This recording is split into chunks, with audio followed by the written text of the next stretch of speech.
Hi all, get ready with VP பார்க்கலாம். இன்றைக்கி பார்த்தீங்கன்னா கச்சேரிக்கு எப்படி ரெடி ஆகுதுன்னு பார்க்கலாம். இது வந்து பட்டு சாரீ கட்டியிருந்தேன். இது அம்மா வந்து சீமந்தத்துக்கு எடுத்து கொடுத்தாங்க. அன்றைக்கி ஒரு நாள் கட்டினதோட சரி, அதுக்கப்புறம் இன்றைக்கி தான் கட்டினேன். ரொம்ப ரிஃப்ரெஷிங்காக இருந்துச்சு ரொம்ப நாளுக்கு அப்புறம் நியூ சாரீ கட்டுறதுக்கு. ஸோ கச்சேரிக்கு வந்து ஃபஸ்ட்டு கன்சீலர் போட்டுக்கலாம் பேஸு, அதுக்கு மேலே ஃபவுண்டேஷன் போட்டுக்கிட்டு காஜல் வந்து ரொம்ப முக்கியம், கண் வந்து பிரைட்டாக காமிக்கும். இப்போ வந்து பேபி இருக்கிறதுனால ஸ்லீப்லெஸ் நைட் நிறையா இருக்கிறதுனால கண் கொஞ்சம் பிரைட்டாக காமிச்சா தான் நம்ம வந்து தூங்காதது யாருக்கும் தெரியாது. ஸோ மை போட்டுட்டு அது மேலே லைனர் போட்டதுக்கப்புறம் போட்டு நான் நினச்சேன் பேபி வச்சுட்டு ஜுவல்லரியெல்லாம் போடலான்னு. ஆனால் அதெல்லாம் சாத்தியமே இல்லை. ஒரு கை பேபி வச்சுட்டு இன்னொரு கை போட முடியாது. அப்புறம் பேபியை ட்ராப் ஆஃப் பண்ணிட்டு இந்த செட்டுமே வந்து நான் சீமந்தத்துக்கு தான் வாங்கினேன்.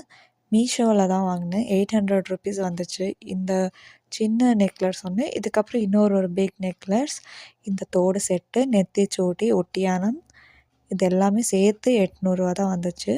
நான் அன்றைக்கி மினிமலாக ஒரு செயினும் தோடு மட்டும் போட்டிருந்தேன். ஃபஸ்ட்டு ஹேர் ஸ்டைலுக்கு போனி போடலான்னு இருந்தேன். அதுக்கப்புறம் ரப்பர் பேண்ட் கிடைக்காதனால கிளிப்பு போட்டு மேனேஜ் பண்ணிட்டேன். இதுதான் என்னோடய சிம்பிள் லுக் கச்சேரிக்கு. எப்படி இருக்குன்னு சொல்லுங்கள். பாய், நெக்ஸ்ட் வீடியோவில் பார்க்கலாம்.